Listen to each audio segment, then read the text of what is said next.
Monday here on the campus at UC Berkeley. So just as a safety precaution to test your drugs. Thank you. Of course. Stay safe. Volunteers from End Overdose, a youth-led nonprofit, are trying to save lives.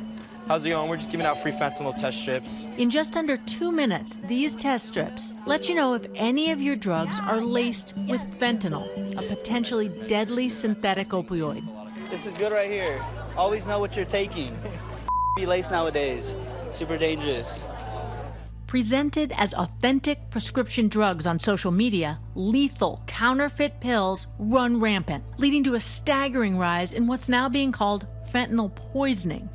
This was murder. This was fentanyl poisoning. He did not mean to take fentanyl. He did not want to take fentanyl, but what he took was counterfeit, and it was fentanyl.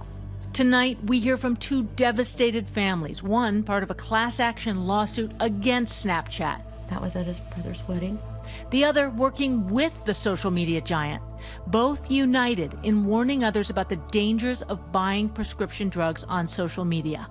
It's a bit of a controversial issue, the distinction between a fentanyl poisoning and a fentanyl overdose. A young person who goes online looking for a Xanax and they're sold a counterfeit and the active ingredient is fentanyl, which is highly potent, and that young person dies as a result, that is not an overdose. Although overall teen drug use dropped during the pandemic, experts say counterfeit drugs on social media platforms are becoming riskier. The DEA stating that 7 out of every 10 pills they've seized contain a lethal dose of fentanyl.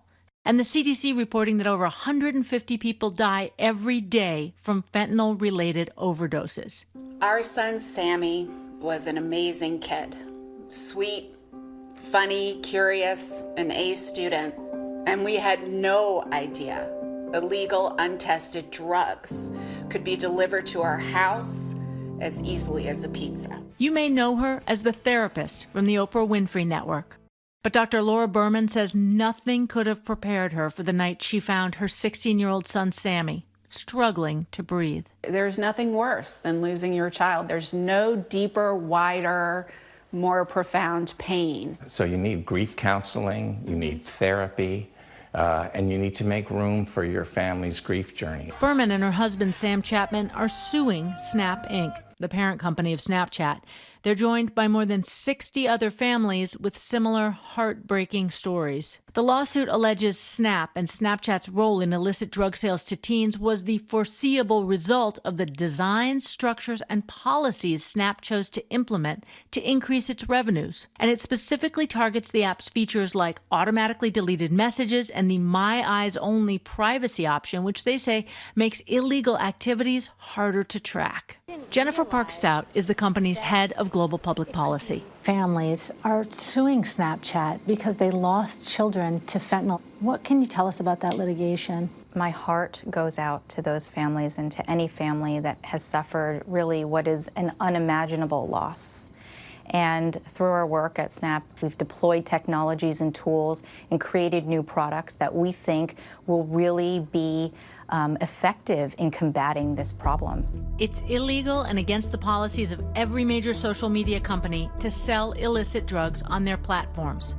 If you want to look up oxy or drugs, any drug term, you're immediately taken not to content about drugs or the sale of drugs. You are taken to our heads-up portal that Snapchat designed, and it has content in here that tells you what you need to know if you're interested in drugs. This is a devastating crisis, and it's happened really underneath our noses, and we are doing everything we can to really wrap our arms around this problem in such a meaningful way. Hi, Charlie.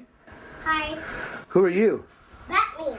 Charlie Turnan was 3 weeks away from college graduation. But in May of 2020, his parents say he used Snapchat to buy what he thought was a Percocet.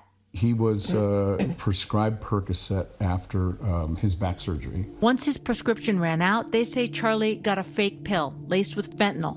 That night, their priest coming to the front door. They said, you know, Charlie died. I'm like, what do you mean Charlie died?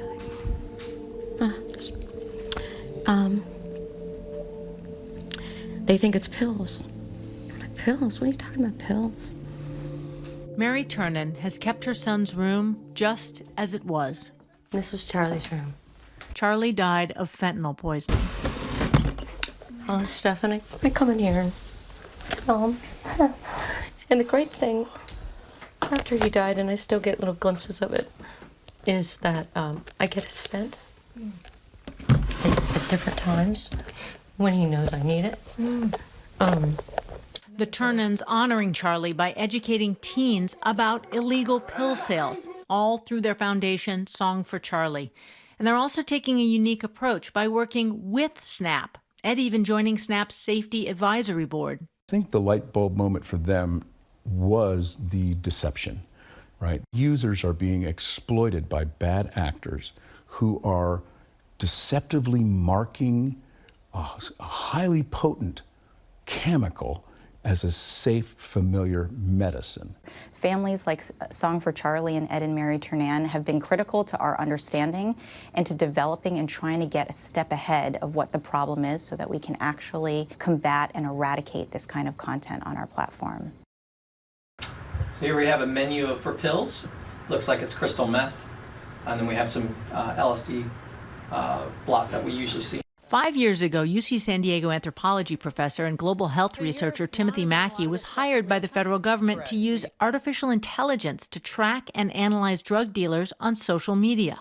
I would call it a confluence of technology and a public health emergency. When we shut off that access to prescription drugs, people went online. So it proliferated a lot of online content. And then, because there was so much competition in the marketplace, people started to introduce fentanyl to cut things for a cheaper price. More potent, but also more dangerous. So we're in the kind of intersection between technology not being regulated and counterfeit drugs becoming more prevalent on the internet. He says that dealers use all the platforms, not just Snapchat. How accurate are these? These are 97 to 98% accurate when used correctly. Back here in Berkeley, students are being proactive. Their message, if you're going to use drugs, test them for fentanyl first. We're part of the harm reduction community. Our main goal is overdose prevention from a lens that we're non-judgmental. Parents need to be just as involved in their kids' virtual lives as they are in their real lives. And that takes some effort. Continue to have the conversations with your kids, not just once, just this ongoing conversation, because that's vital. After your kid passes, you want to find a purpose. You want to make their life worth something. And so we formed a community of other parents who are trying to change the laws. We're doing it because we don't want any more kids to die. And every other parent that we've met is really doing it for the same reason. Hi everyone, George Stephanopoulos here. Thanks for checking out the ABC News YouTube channel. If you'd like to get more videos, show highlights, and watch live event coverage, click on the right over here to subscribe to our channel, and don't forget to download the ABC News app for breaking news alerts. Thanks for watching.